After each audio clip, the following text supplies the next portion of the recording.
Yes, welcome in. A Friday edition of the camp. The Badgers just about done with work down in Platteville. They were on the field this morning.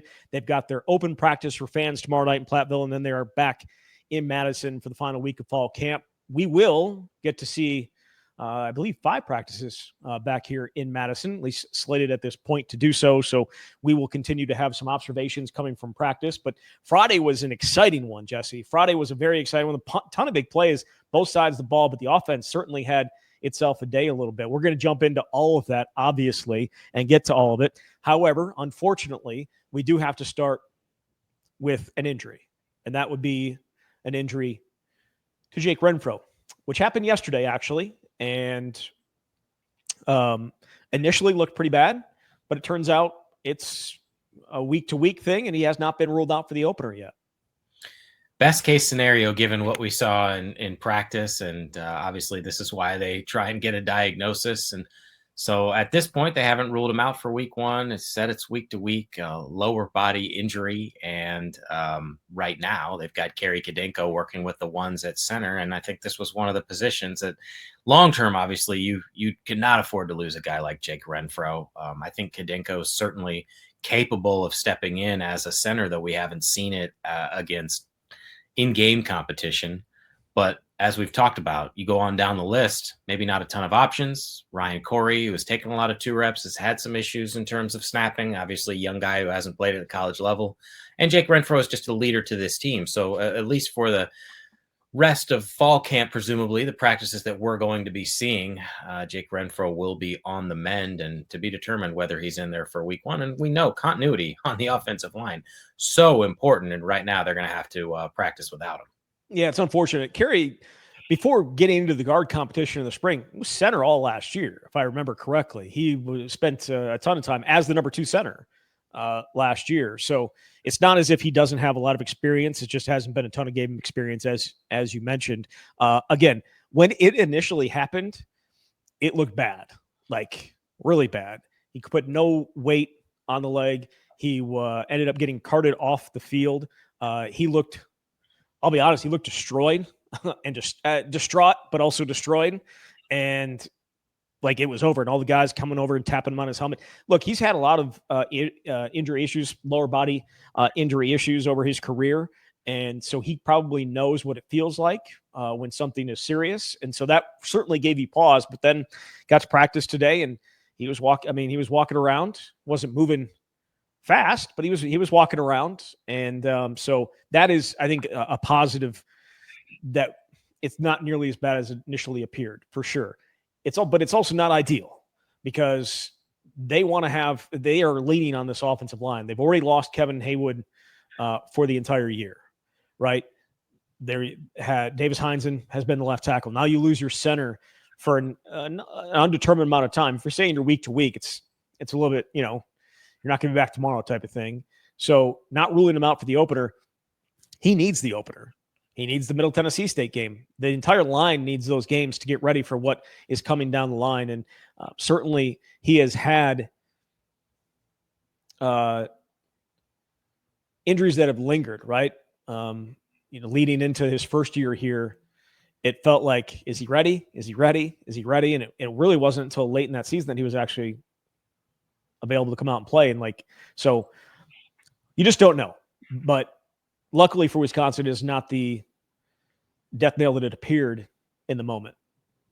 Yeah, it's clearly far from ideal. And I think the questions even coming into the season were not necessarily the starting group, though we were wondering who would be right guard, who would be left tackle, but what do you have left? Who's your 6, your 7, and 8? And so obviously this maybe changes that equation a little bit, but hopefully for Jake's sake and for Wisconsin's sake, it's not long-term, doesn't take him into week 2 and week 3, which we know is out there with Alabama. So we just have to see. Don't have an answer on that right now. And now they're going to have to go forward and practice with Kadenko. Yeah.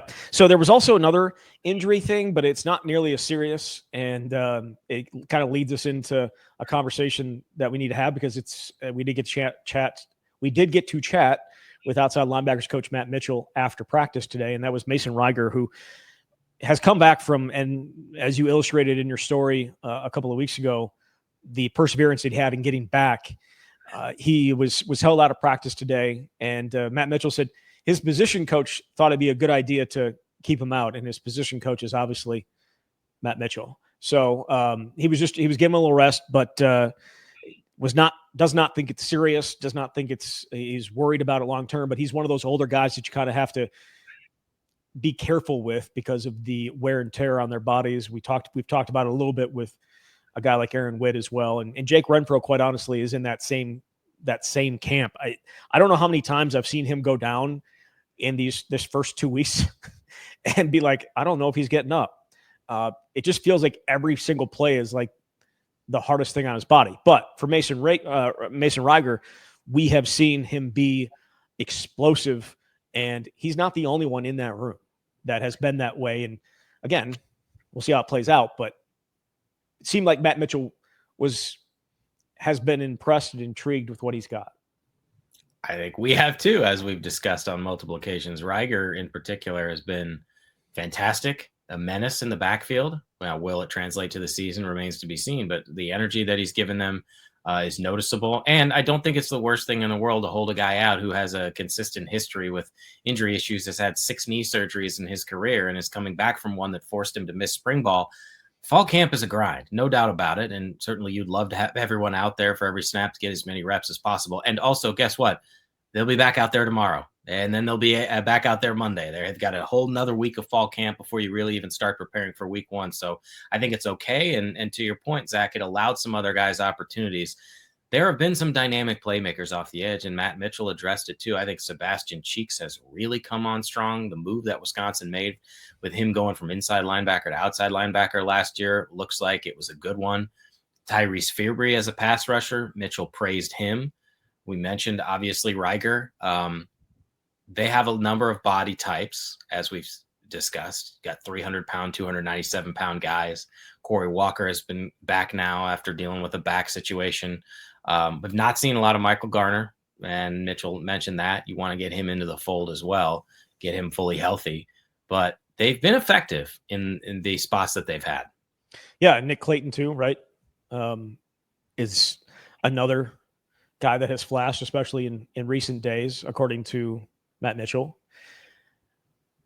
We have talked about all the different body types, but this was one of the first times that I've heard a coach, and maybe I missed it in the spring, but just to hear a guy talk about what it means for them. And this is something we actually kind of talked about yesterday, was when you're playing the mission, or maybe it was an interview that I did, and I'm piecing it's all kind of flowing together.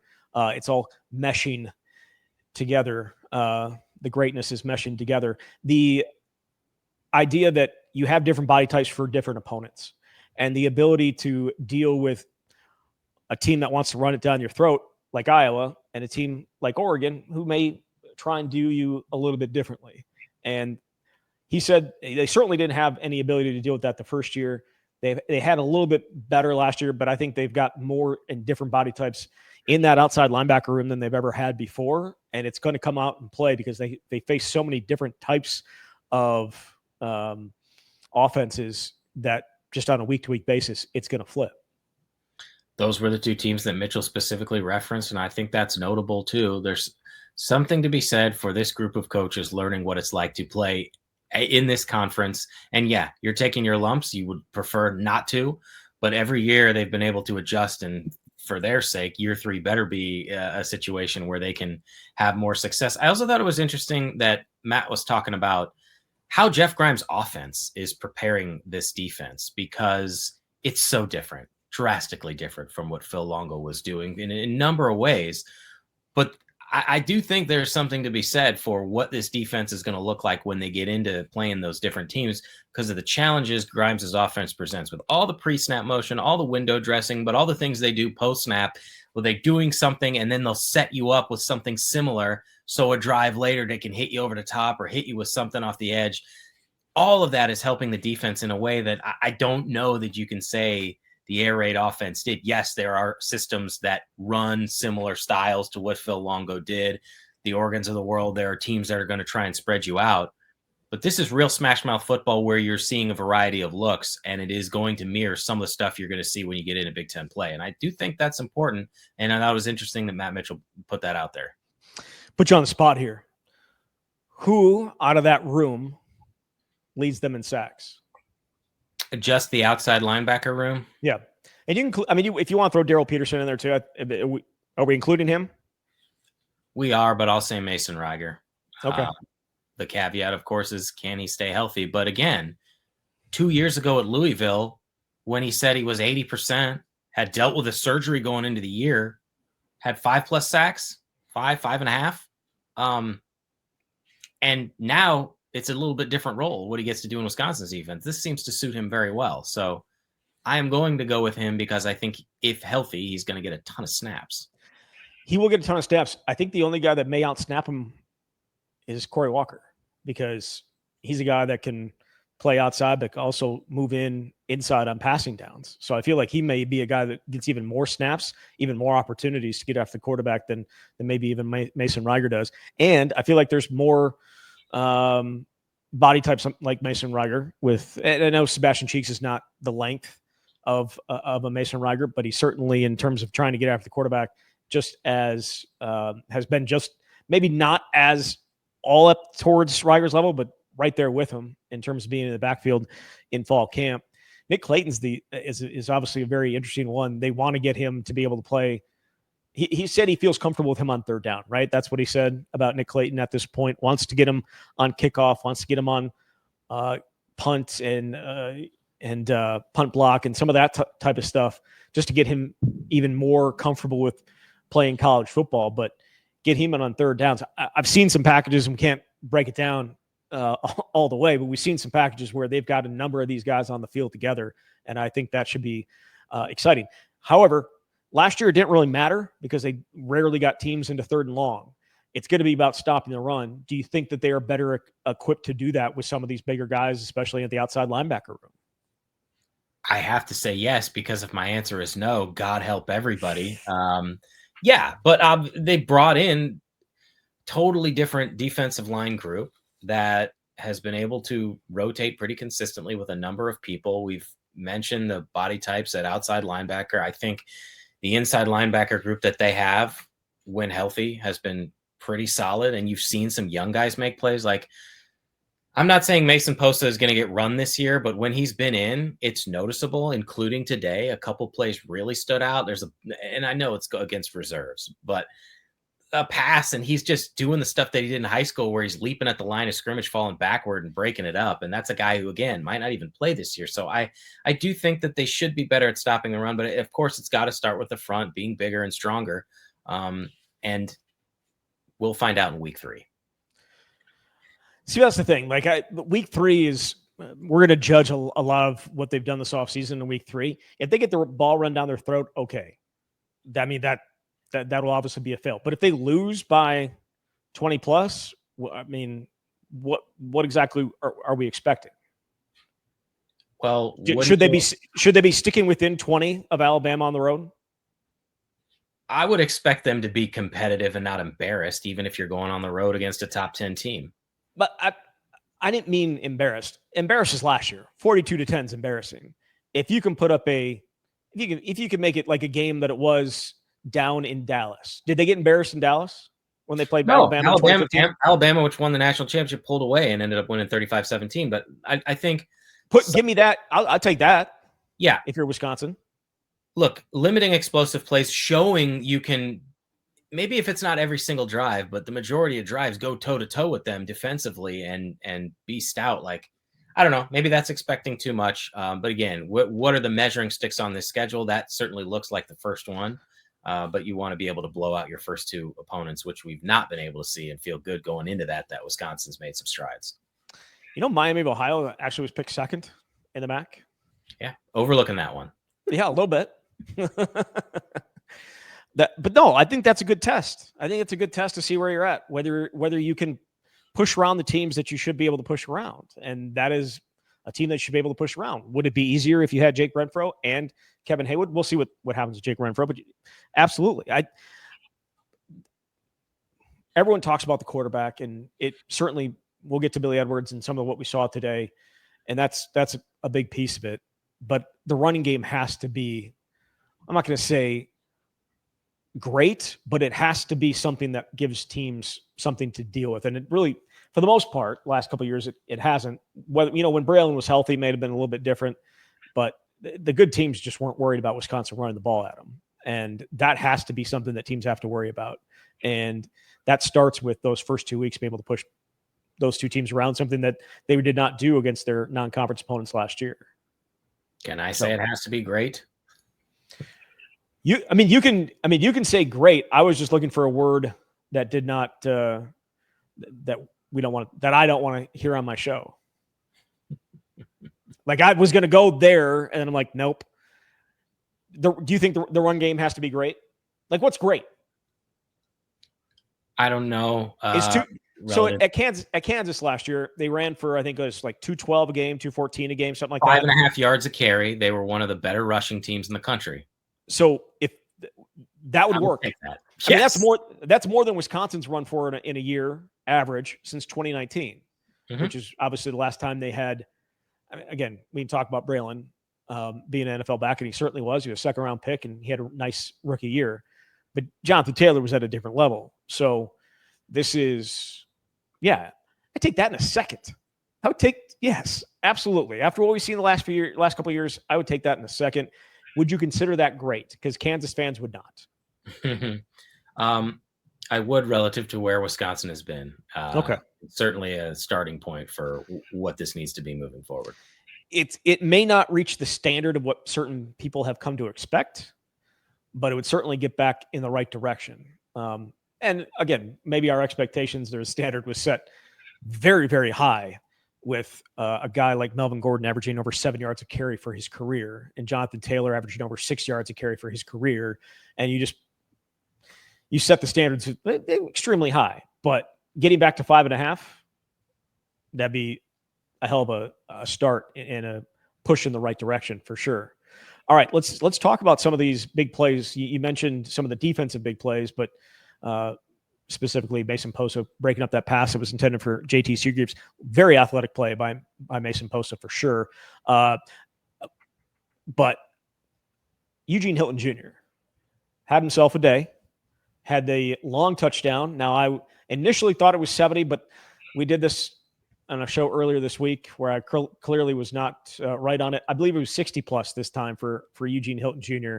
Got behind the defense by a couple of steps and hauled in what would have been a very, very long touchdown. Also had another touchdown in the red zone. He looks good. And I would say that the plays that he made today, I would say he's made more plays than Jaden Ballard has in camp. I would say he's made more plays than Chris Brooks. I would say maybe he's getting more opportunities against reserves, but I continue to think the more we see from him, the better chances we see him on the field early. Yeah, I was trying to look at my notes. I have 55 plus on the touchdown catch, somewhere in that neighborhood, 60 plus. Anyway, it was a big one. And then he had another one on the sideline. Yep. Great beautiful ball, catch. Great catch. 30 plus yards on that one. Again, he's too good to keep off the field. The more he's out there, the more he's showing that. It's hard to know exactly what that looks like. But if you want to base it on our eyes, he's consistently making plays. And yeah, a lot of them haven't been ones-on-ones type situation.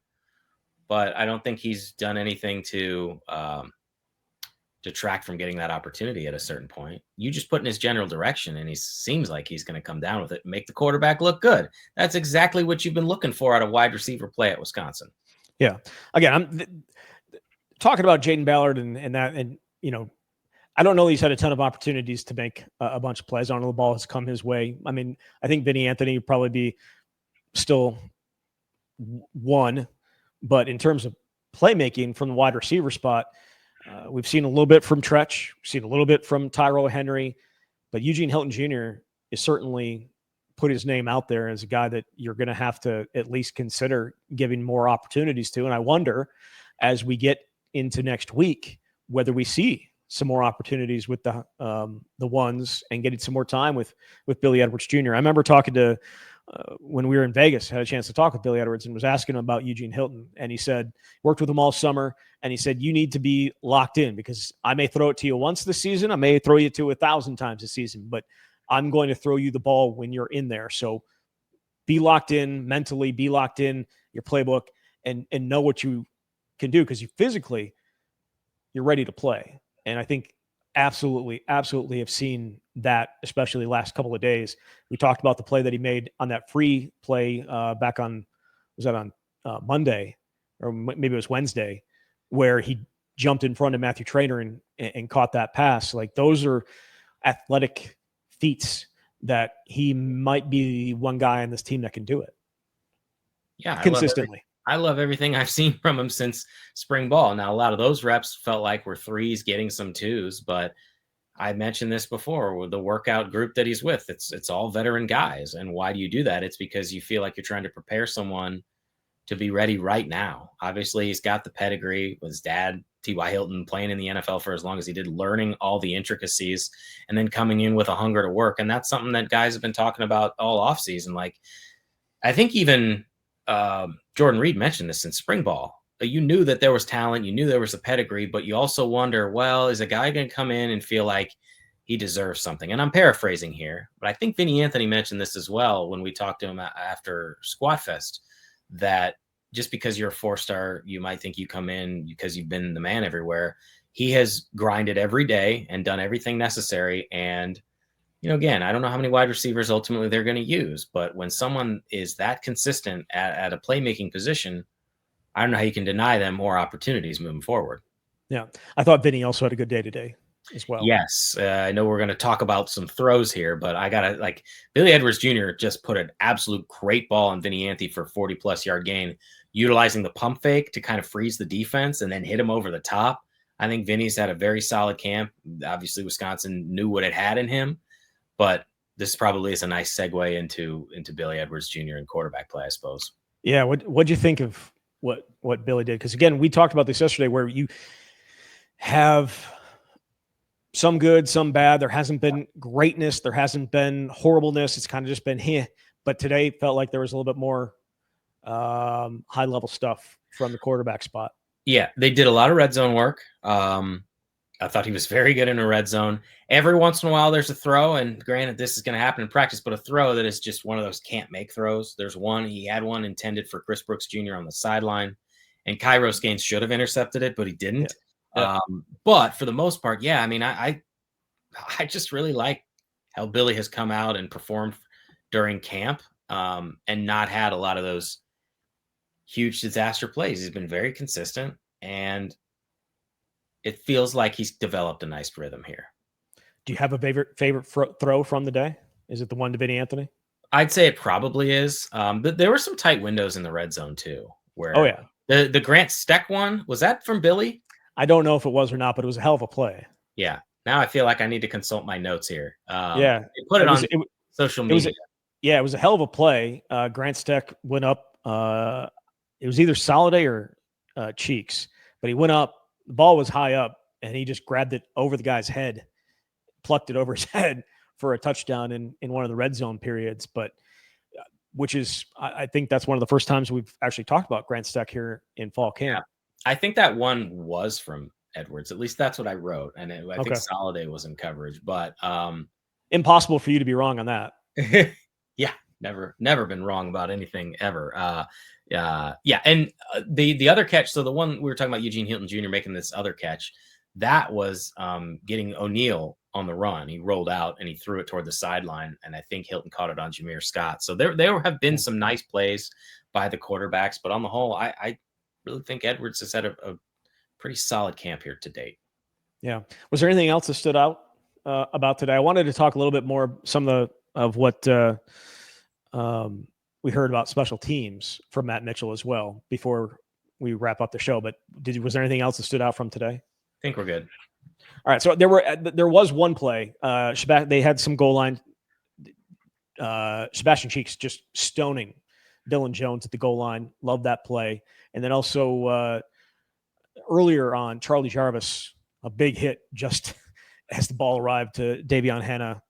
And No, what's Davion Thomas Kumpala? Davis? Yeah, Davion Hannah. Good basketball player, fantastic basketball player. But yes, Davion Thomas Kipla, right as the ball hit, right, and I guarantee you that I felt the hit up in the press box. It hurt. I guarantee it hurt, and it took a little bit for David to get up. So those are a couple of plays on the defensive side that stood out for me. But special teams wise, Matt Mitchell was asked about the kicking competition and trying to figure out exactly who they're going to use, because it's tough because you have a guy who's very experienced in Nathaniel Vakos, but did not necessarily have the season he wanted last year. He was 63%. And then you have Gavin Lom, who's got the biggest leg of all time, who has all of a sudden started to be able to find his accuracy here. And both of them have been very, very good in camp. And while he's got the job of trying to figure out how to win in 2025, it's also thinking about next year, because one of those guys could be back. If you use only one on kickoff and on field goal, then the other one can redshirt and be here. Or do you want to have one of them do kickoff, one of them field goal, and you just lose them both after this year? I think that is a tough thing to work through. It's something that they are hoping to have in place by next Sunday, is what he said. Yeah, which makes sense. That's kind of the close of the fall camp portion and the close of when we get to see practices, and then they really start repping and preparing for week one in the season. You got to know who's going to be playing where by then. It's an interesting conundrum to have. Do you want someone to handle both those roles? And Mitchell talked about it can be a challenge if you're one guy preparing for those, because they're very different. But both of them are worthy of being starting kickers. Certainly, I think Gavin Lom has proven that. I do think, though, that if Vakos continues to perform, it'd be hard for me to see him losing the job if he consistently hits at a high level. So it's not a bad problem to have when you have two quality players, but obviously it's a competition that's going to continue on through next week. I think it's also worth at least acknowledging that it's one thing to be kicking in this environment, and it's another thing to be kicking in front of 80,000 people. Absolutely. And kicking, I think, as much as any position, is affected by that type of stuff. And so how do you simulate that? Because last time, I mean, there have been, we've seen Nathaniel Vakos in front of fans. We haven't really seen Gavin Lom in front of fans outside of the kickoffs, something of which he was pretty good at. 13 returnable balls in 12 games last year. That's what Matt Mitchell said of what he did on kickoff. I don't know how many of those went out of bounds, but that was a problem at times. Was it last year or the year before? I want to say that was a problem. Yeah, for sure. Who do you think they go? You think they Vakos as the field goal kicker? I would be surprised if it wasn't him, because he hasn't given me an indication that he is going to lose the job. Yeah, right. Go ahead. But I wonder if they get in a situation where it's not like Vakos can't make 50-plus yarders, but do you split duty somehow? I don't know. And you can also play them 4 games without losing redshirt. So there is that possibility for both of them as well. The other thing was kick return and whether to use Vinny Anthony on that. They were apparently top 20 in the country last year in kickoff return. I had not studied it enough to know that, because kick return has fallen off so much in terms of importance in both college and professional football. But Vinny Anthony was a part of that. But do you want to use him all the time? I think it's a little bit of an issue for Matt Mitchell. But so that competition is still very much open. And then it's also obviously open at punt returner too, where you have Tretch, you have Tyrell Henry, you have Vinny Anthony, Jaden Ballard. Like, there are so many names there. And I know we've talked about it plenty here this offseason, that the only thing that matters is if you end up with the ball at the end. But they want to be better in punt return, and they were horrible last year. And it wasn't just the not catching part, which obviously is rather big, but it was just no production from that spot either. We haven't seen a ton of kick return work. There's one day this week where they did a fair amount and had a bunch of dudes back there. They would put them on each side of the field. But I think it would make a lot of sense for Vinny Anthony to continue handling a role that he's pretty good at. I know that you're worried about workload, but He did it a year ago, and he was the team's leading receiver. And unless your defense is absolutely horrible, how many kickoffs are you going to handle in a given game? It's a handful, certainly. But the punt return one is interesting too, because they've really been evaluating 4 guys, and Vinny's done it. Tyrell's done it. Obviously did it at Michigan State. I don't know whether Kekahuna or Ballard are going to win that job, but they've been rotating through options. I certainly don't anticipate Vinny handling both of those and being your starting wide receiver, but it makes sense in my mind for him to do one. Yeah, if it were up to me, I think just the highest upside would be Tretch, but it's all about catching the ball, and there have been a few of those issues here in camp as well. And so I think that's obviously paramount, and find a guy who's going to catch it. And that's what they did last year with Hunter Wolder. But at that point, it was just, I don't care what you do with it, just catch it. And sometimes I think that gets mental, where you see one guy do it and it's like, oh crap, maybe I'm going to do it too. But we'll see. That's going to play out. Kicking battle will play out. Even the punting battle, apparently Sean West making some headway there. That's what Matt Mitchell said. I would have gone with Atticus Bertram's, and I'm sure that's probably what's going to end up happening because, man, he was a big game changer a year ago, but always good to have competition to push you. Absolutely. Absolutely. All right. Wisconsin on the field tomorrow night. I have a conflict. You have a conflict. So we won't be there tomorrow. We'll be back Monday with a show off of Monday's practice as they get back to Camp Randall and getting closer to game day. Only 20 days away for the Badgers opening the season against Miami of Ohio. Can't wait. Jesse, thank you very much. Thanks, Zach. All right, there he is. Jesse Temple from Badger Connect. You've been listening to The Can.